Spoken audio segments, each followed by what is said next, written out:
something happen, you boleh lepas tangan. Saya kecam. Tak boleh. The only way sekarang ni Akmal yang kena buat, saya bagi nasihat pada Akmal Saleh, dia kena minta maaf.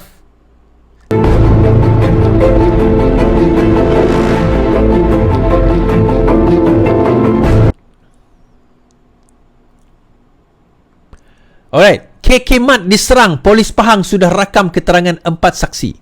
Polis Pahang sudah merakam keterangan 4 individu bagi membantu siasatan insiden serangan ke atas sebuah cawangan KK Mat di Sungai Isap dekat Kuantan pada awal pagi 30 Mac lalu. Ketua Polis Pahang, Yahya Osman berkata daripada 4 individu, seorang daripadanya ialah pengadu kejadian berkenaan.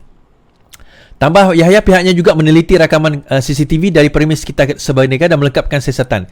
Katanya CCTV yang dipasang Sebaneka itu bagaimana gagal membantu polis mengenal pasti suspek, termasuk bilangan yang terbabit melontar bom petrol ke premis berkenaan. Berdasarkan CCTV tempat kejadian, rakaman CCTV dari kekaman itu tidak dapat mengenal pasti berapa ramai suspek. Tapi kami cuba dapatkan rakaman dari tempat lain yang merakam kejadian itu, katanya.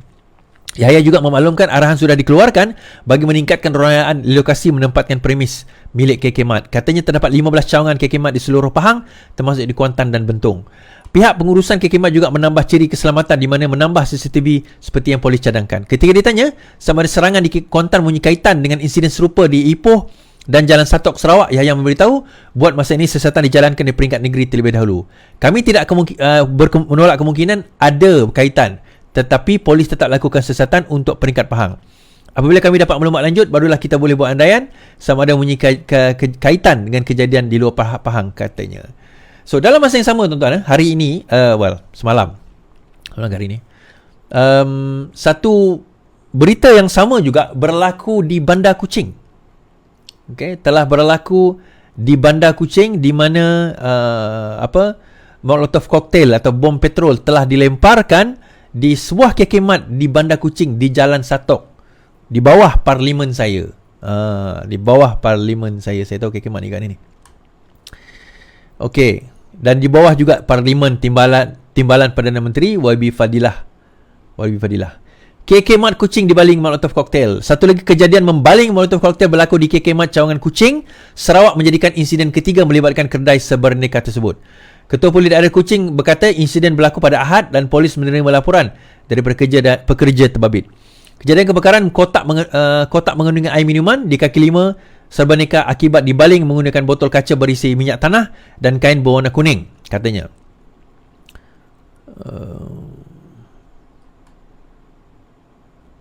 Menurut lanjut, Ashmul berkata pihak polis sedang menjalankan siasatan dan ia di bawah Seksyen 435 yang memperuntukkan penjara selama tempoh 7 tahun atau denda. Beliau juga, Ashmul juga turut meminta kerjasama daripada orang ramai. Baik. Semalam, wartawan telefon saya, adalah satu wartawan ahbab utama juga call saya minta komen tentang apa orang kata Akmal Nasir. Dia baru-baru ni 2 hari lepas kot, Akmal Nasir dilihat memegang satu samurai. Dia pegang satu samurai dan dia tulis kat situ, lebih baik mati lebih baik mati berdiri dari hidup melutut. Lebih kurang macam itulah ayat dia. Now, saya teringat bila dia bawa samurai ni, tuan-tuan, dekat, dia kata lautan dekat Jepun lah. Saya teringat masa Hishamuddin bawa keris dahulu. Kan, dia menimbulkan kontroversi dan ketakutan rakyat kepada terutama orang bukan Melayu kepada parti UMNO pada waktu itu. Now, Akmal sebenarnya, saya tanya soalan ini pada Akmal Saleh lah. Akmal nak sabotaj siapa? Adakah Akmal nak sabotaj Zahid Hamidi? Dia sebenarnya macam ni, tuan-tuan. Kesan kepada apa yang berlaku, yang Akmal lakukan ini, dia tak ada, saya katalah tak ada kesan pada Datuk Seri Anwar Ibrahim. Tetapi kesan paling besarnya bukan pada Pakatan Harapan, bukan pada Kerajaan Madani. Saya cakap dengan wartawan, kesan paling besar sebenarnya pada UMNO. Selepas berlakunya Kerajaan Madani dan dilihat UMNO ikhlas untuk nak membentuk kerajaan dan membaiki negara yang kita ada setelah setelah rosak di tangan bosku, UMNO dilihat ikhlas untuk nak melawan rasuah, untuk nak melawan dan combat masalah perpecahan perkauman, masalah apa orang kata keresahan kaum dan sebagainya. Tetapi dan rentetan daripada itu mereka mula mendapat apa orang kata kluster ataupun sokongan daripada bukan Melayu dah mula nampak. Even di kalangan Melayu sendiri. Tetapi setelah kejadian tersebut berlaku, saya tak kata saya risau. Bukan masalah risau. Saya nampak dah bahawa sebenarnya UMNO sudah mula dilihat menjauhkan diri daripada naratif politik progresif. Saya suka melihat bagaimana, sebab kalau kita nak faham, macam saya kata dekat wartawan itu, apa yang dimainkan oleh Akmal ni adalah kaedah politik lapuk, kaedah politik lama yang mana UMNO dah tinggalkan tetapi di pick up, digunakan oleh PAS dan juga Bersatu. PAS dan Bersatu tunggang isu ini. So bila Akmal masuk, guna isu yang sama. So sekarang ini 3 bom petrol telah dilemparkan di depan KK Mat. Siapa yang kena bertanggungjawab? Akmal dia kata saya dah kecam. Kecaman belum tentu membuatkan dia rasa macam, oh aku tidak perlu bertanggungjawab atas apa yang aku lakukan. Boleh tak dia nafikan bahawa apa yang dia ucap dan ungkapkan itu, perbuatan yang dia bawa itu, sebenarnya pada hakikatnya menyebabkan kejadian ini berlaku pada hari ini. Kita tak kata Akmal yang buat. Kita tak kata Akmal yang buat. Kita tak menuduh pun Akmal yang buat.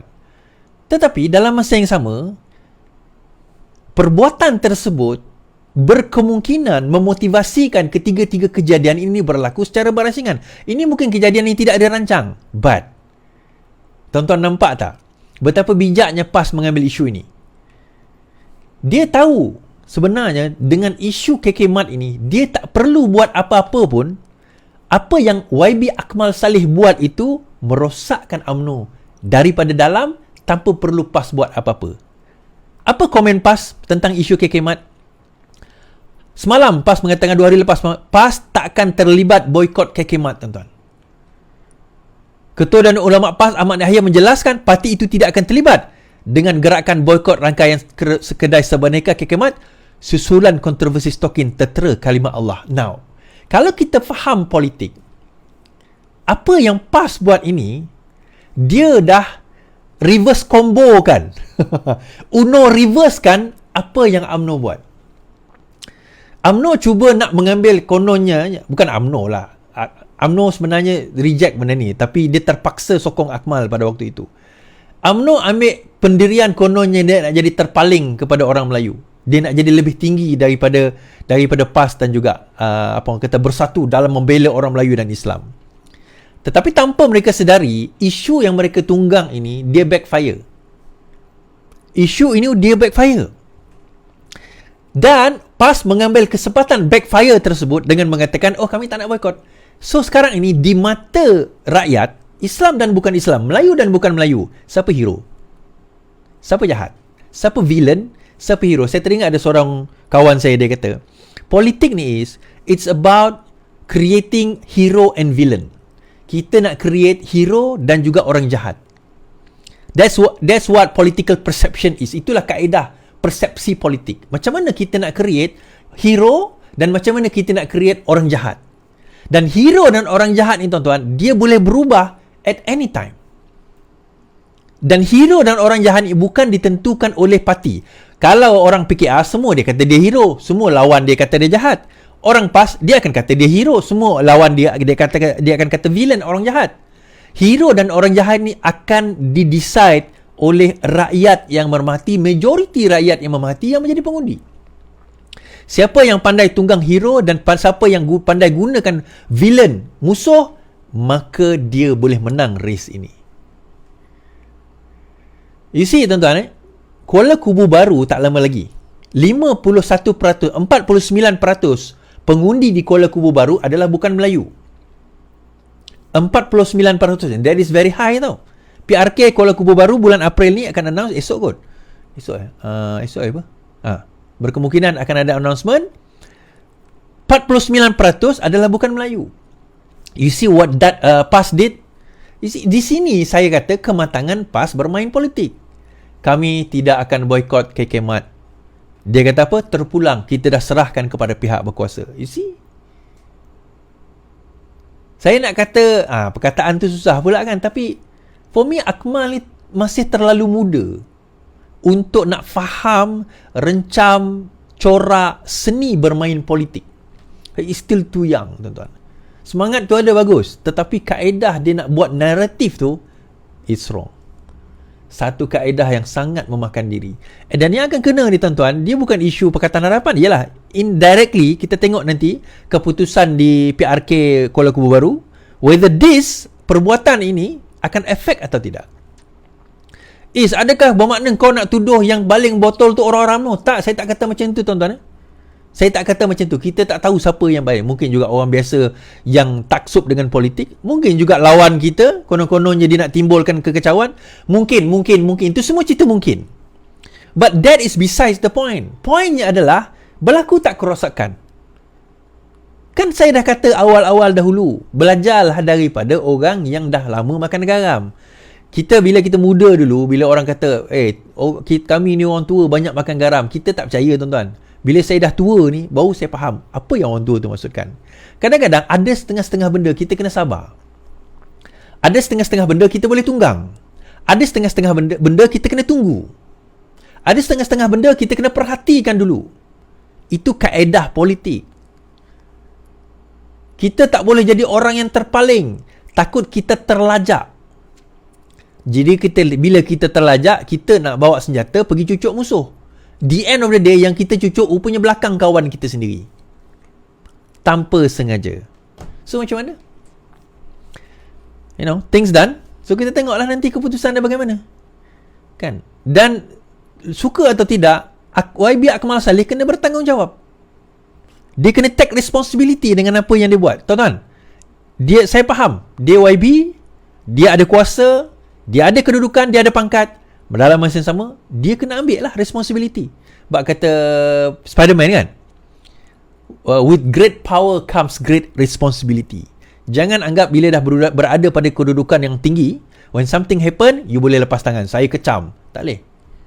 The only way sekarang ni Akmal kena buat, saya bagi nasihat pada Akmal Saleh, dia kena minta maaf, dia kena tarik balik apa yang dia cakap, dan dia kena gesa dan desak siapa yang buat tindakan-tindakan macam ini, dia ambil tindakan, dan jangan sekali-kali buat begini. Akmal, kita dah bergerak ke arah politik progresif. No longer kita nak main pemain. Ini permainan lama dahulu. Sebelum ada social media boleh lah. Dengan ada social media, this is not the way forward. If you are still doing this, dia bukan masalah Pakatan Harapan. It will backfire UMNO. Trust me on this. You don't trust me on this pun, that's okay. Kan? You don't trust me on this, that's okay.